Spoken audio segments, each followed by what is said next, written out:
Hey the guys, aarava here, and today bringing you Let's Talk F1. Didn't actually plan to do this video today, but I thought, you know what, I fancy recording something on the Barcelona test, and also some other things that have come up today, so I thought I'd do this. It's going to be a very chilled out video, not going to be any major cuts for the audio and stuff. We're just going to chill out, just going to record my thoughts on the Barcelona test and some other things. But also wanted to say to you guys that a few of the videos may be a bit delayed this week. I've got a lot of things coming together at uni, like a lot of different things going on that are all just happening this week, so unfortunately videos may be a bit delayed. There only may be like 2 videos for the rest of the week, unfortunately, but I hope you can bear with me, and next week will be a bit busier like last week. So yeah, getting that out of the way, let's talk F1 and let's talk the Barcelona test first of all. So obviously we have the first Barcelona test coming up. There's two, in fact, so they're packed quite close together because, you know, the first race is only, you know, what is it, March 15th, so it's getting pretty close to it. So two Barcelona tests jammed together. And so the driver lineups, if you didn't know already from your various news sources, so Mercedes, Rosberg's going to run on Friday and Sunday. Lewis Hamilton is going to be running on Thursday and Saturday. Now, obviously, Mercedes, they're probably going to be, again, racking up a lot of mileage on the engine. They were so fast out of the blocks in Jerez. I forgot to mention that this will kind of be like a roundup of Jerez, I guess, because I never made a video on that. But I guess, you know, a few of you have been telling me on Twitter you wanted to know my thoughts. So yeah, Mercedes so dominant out of the box with testing. So much mileage on the car. Obviously, they had a few issues with Hamilton having that little spin. But, you know, really, Mercedes seemed pretty bulletproof. I mean, they were even doing pit stop practice in the first test, which is not something that happens often. So Mercedes looking very, very good, and once again, unsurprisingly, the team to beat. I think they'll pretty much be storming away again. Maybe they'll, you know, maybe other teams will be a bit closer, but I still think they'll pretty much win everything. Red Bull, Ricciardo is going to be going on Thursday and Friday, and then Danny Kvyat will be going on Saturday and Sunday. So Red Bull with their Dazzle camo again will be reappearing. Hopefully they'll get some better running and we'll see the true pace maybe with the Red Bull. I think they're hiding something, not with the camo necessarily. I think they've already mentioned a lot more changes are underneath the car than actually on that you can physically see. So I think they're hiding something maybe on the performance of their car underneath the skin. Maybe, you know, Renault said they're delaying, or they might be delaying their engine, but so many sources have quoted they might be delaying their engine push for the tokens that, you know, it probably is going to be true. So I think maybe Red Bull have a bit more in the tank to give with Renault later on, you know, maybe into the first few races. I think, you know, obviously I made that video of the engine rules. You can check that out on my channel with the tokens and stuff. And Renault seemingly, apparently, aren't going to use, you know, a lot of the tokens straight away. They're going to delay the push a bit. So that will be a bit interesting. Mclaren, obviously, they need to do a lot better in the Barcelona test. They didn't get much mileage. I mean, obviously, you've got to think about it. I think I've seen a lot of people forget about this. Is McLaren, we need to treat them like all the teams were last season. And last season, they're all very raw. They all had pretty much days like McLaren. They had one or 2 days in Jerez and Barcelona, like McLaren did in Jerez the whole time. So we've got to treat it like that. You know, they're not going to be the same as all the other teams. And I think lots of people are making the mistake of comparing it like that. Whereas you have to compare it to last year's teams, really, for, you know, how you kind of judge how McLaren are doing. Obviously, they've got that size 0 car, as they dub it on Twitter. And it's very tight packaging. They've got to just work out the electronics, work out the heating. I think I've heard that the heating wasn't a major problem. It's just about parts interacting with each other with such a tight packaging. But that'll be something you have to sort out. Alonso will be driving on Saturday and Sunday, and Button will be on Thursday and Friday. So, again, drivers going 2 days ago instead of versus Mercedes, kind of split kind of thing, Friday and Sunday for Rosberg and the other for Hamilton. Ferrari, moving on to them. Vettel will be going on Saturday and Sunday, and Raikkonen on Thursday and Friday. So Ferrari showed pretty good pace in Jerez. Obviously, they got the fastest time with Vettel and Raikkonen. I believe Vettel didn't get 2 days fastest, and then Raikkonen got 1 day fastest at the end. So obviously, I don't think you can read too much into that in terms of the actual lap time itself. They're probably quite low in fuel. I think I've heard Mercedes also say, I think people have said Mercedes were on heavy fuel the entire time. They were never on anywhere near kind of low, what you would call low fuel running. So we'll have to see about that. But generally, you know, people have said, you know, on track, the Ferrari does drive a bit better. It's got a lot more balance to it, and they've got a lot more aero details on the car in terms of little flicks of the wings and stuff like that just make a bit of a difference to the handling of it, and the general balance of the Ferrari with its different suspension now compared to last year is a lot better for Vettel and Raikkonen, especially Raikkonen, who needs a good front end. So that'll be interesting to see how they conquer Barcelona. Obviously, long twisting corners, you know, you want to chuck the front end into most of the corners, so we can see how the Ferrari again performs there. And then Williams is going to be running Susie Wolff on Thursday. Bottas is going to be running Saturday and Sunday.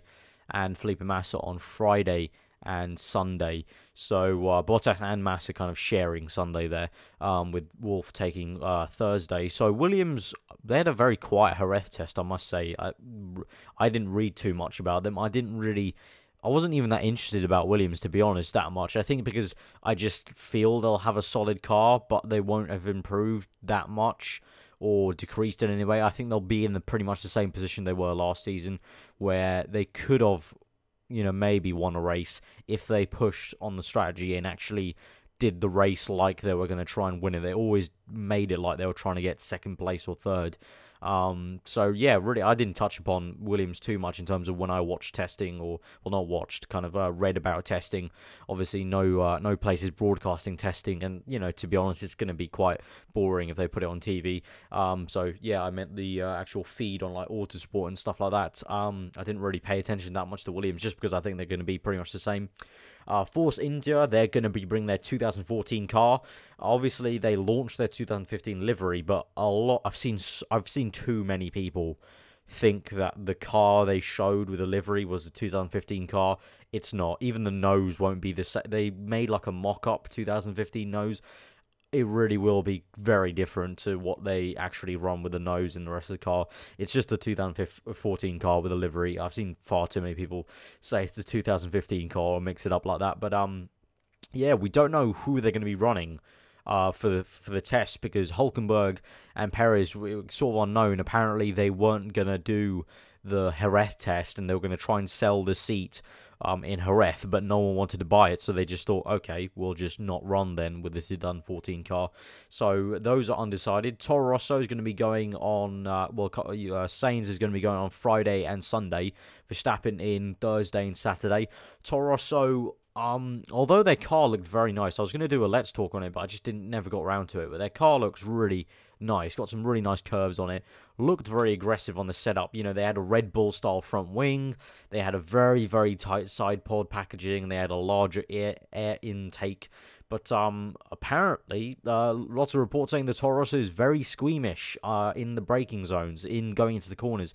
It's probably, some people have said it's probably one of the most kind of off-putting cars to kind of watch in terms of the way it moves about while in the braking zone and giving the drivers trouble. So very surprising to hear that. So hopefully they'll be trying to turn it around. But we've also heard that Toss, the team principal, has been saying that the Toro Rosso that will race in Australia is meant to be very different to the one they're bringing in Jerez. So we'll see about that. Lotus, Maldonado and Grosjean, they haven't announced who's going to be driving which days, but Lotus, obviously, they did quite good with the Mercedes engine. I think they were very happy with the Mercedes engine, and I think they said, quite a large part of their performance was the Renault engine last season.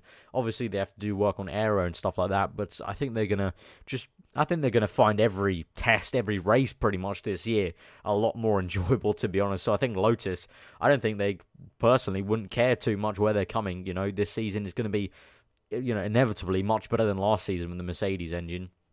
And so finally, Sauber, Marcus Ericsson is going to be running on the Friday and Saturday, and then Nasser on the Thursday and Sunday. Now, Sauber obviously set the fastest time on the third day with Nasser. I think that was, a lot of people have been thinking that's a bit of the opposite of sandbagging. What is it, underfueling the car just to maybe, tempt some sponsors to sign with them because, they got the fastest lap in testing one day. So we'll see about Sauber. Their car pretty much looks like last year's, apart from the nose and a few little things here and there. Maybe the bodywork's changed a little bit, but it's pretty much, to the naked eye, when you don't really look at it too much, it pretty much looks like the same car, let's be honest. So yeah, that's been the talk about Barcelona, I guess. Just wanted to, as I said at the beginning of the video, chill out and just talk a little about the test, what I think will be happening. Are you guys going to be following it? Do let me know. And who do you think is going to, perform? Is there going to be kind of an odd thing that's going to happen in the test? Let me know, maybe a car going out or whatnot. And do you think McLaren will be finally putting in a lot of miles at Barcelona? I'm not too sure. I hope they do, obviously, being a Button fan, but we'll see. And I think Ferrari are going to continue to show good balance on the car. I think people will, again, comment on the fact that the Ferrari looks a lot better than last season. So finally in this Let's Talk, which is something that was kind of spontaneous this morning, is Ferrari not unveiled, but kind of showed off on their website a kind of concept car for F1 cars in the future. And, a couple of you on Twitter told me to maybe do a Let's Talk on that and maybe talk about it or just give me my opinions on it. And so it's on screen right now, and it looks like a freaking rocket ship. It looks pretty damn amazing, I must say. It looks pretty awesome, really. Just kind of looks like something you put on a poster, like Jeremy Clarkson would say, or Richard Hammond would say from Top Gear about Lamborghinis. They're poster cars. This thing is a poster car, pretty much. It looks absolutely amazing. I mean, I don't know how aerodynamic it actually is and like how fast it would be, but it certainly looks quite cool. So yeah, this is basically Ferrari's concept of what an F1 car may look like in the future, and it looks very cool. I'm very for something like this because it clearly is going to be aero-dominated. A car like this will be completely governed by aerodynamics. I mean, the engine will obviously be important still, but the aerodynamics will come much bigger into play. I mean, you've got so much more room to play with on the front end there, with those two fins on the top of the Santander logo. You put an array of wings coming off underneath where the Claro thing is. You can put some maybe, a lot of underneath the car work with that kind of front end where it's kind of like a tunnel almost with the split front wing kind of front nose kind of thing. And then you got those side bits. If we look at the side angle, and oh my god, it looks even better from the side and the back end. You got that engine exit, which looks like a freaking, I don't know, like missile coming out the back. It looks pretty damn cool. And the side pods look pretty awesome. Really tiny side pods, and then they got this kind of fake side pod over it, which has like some winglets in it cut out. It looks pretty damn cool, and I don't know how aerodynamic it would be. I don't know if it's realistic, but it looks pretty damn cool. I'm all for it because, personally being an aerospace student and wanting to work in aerodynamics eventually in the future of F1. I want F1 to get back to aerodynamics being the most important part. Really not liking the fact the engines are taking so much priority. Obviously, I have a bit of bias being in that field. I want to be in that field of aerodynamics. I want to have a job eventually in the future. So, if it goes back to aerodynamics being the king, that will only be good for me in terms of jobs going maybe in the aero department. But also, I think, personally, a race car, I think aerodynamics should be the most important part of a race car. I think, personally, it's not a muscle car drag race. It's a race car that goes around a track, a very technical track. There's lots of turns. There's lots of really, long braking zones. And I think that aerodynamics still needs to be an important part of it. I think the engine, hopefully, it starts to take a step back year after year, hopefully, and we get back to where aerodynamics is the kind of factor on if a car's fast or not. But that'll take a few years, obviously. But yeah, this car looks pretty damn just amazing.